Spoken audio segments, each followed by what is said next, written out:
So here's the thing. Last week I was on a mission to make some silly little wide-legged velvet-esque carpenter cuff inspired pants, right? That's right. This is how they turned out. Adorable, I know. Now, if only I had somewhere to go. Anyways, before I could make them, I had to purchase the fabric, and I did. A whole 5 yards more than I needed. Yep, you heard that correctly. I purchased 6 times more yards than I needed to. Any other day, I would have considered myself to be good at basic math, but I guess something was just off during that Joanne visit. So now what? With so many yards of this fabric left over, I've decided to make a bucket hat. Yes, I've given bucket hats a go before, 3 times prior to this one to be exact, but none of them were quite right. All of them were a bit big or a bit floppy or a bit remote, and I'm one to be satisfied once it's perfect. So today I am making the perfect bucket hat, and if it turns out wonky, that's okay. I have very many yards of this fabric as well as very many hours of Thanksgiving break, so no more talking, let's get to it.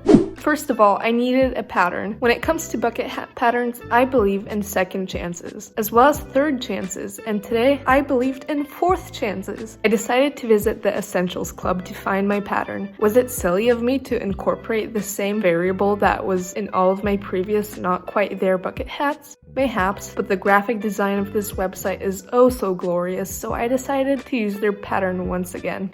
First, I measured out the fabric in order to make the headband of the bucket hat, which, if you do not know, is the middle part that holds the whole hat together. The pattern calls for 2 rectangular headband pieces, but I decided to cut out 4 just in case. The dimensions should be 15.4 centimeters by 10.7 centimeters, but I left some room for the inseam, again, just in case. I then trimmed one side of each rectangle so it would be slanted like so.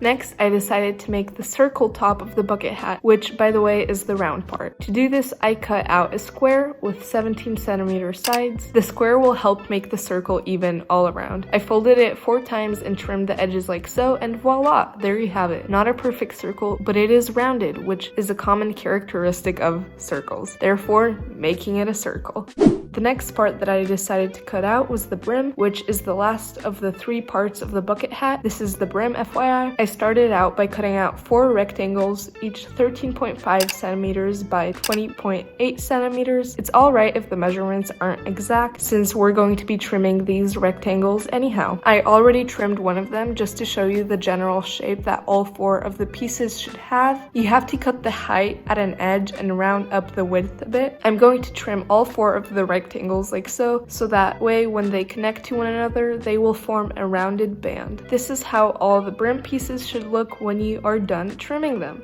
The next step of the bucket hat process is quite lengthy, and I assure you it will crack the weakest. I'm going to take every piece of the fabric that I have cut out so far and hem it. It may take you hours, it might even drive you insane, but you have to do this, and it is a very important step. By doing so, you won't face any loose threads.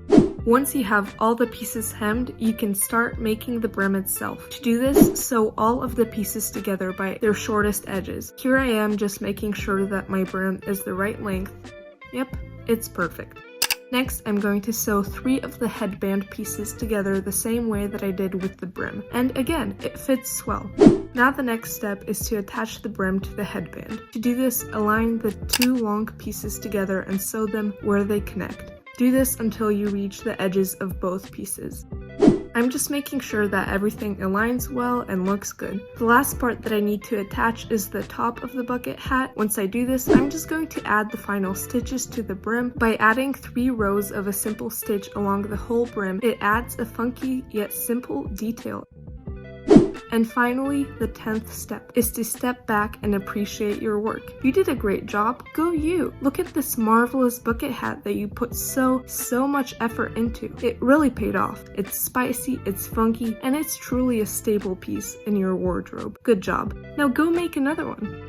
Now that we've made this amazing bucket hat, this is how I would style it.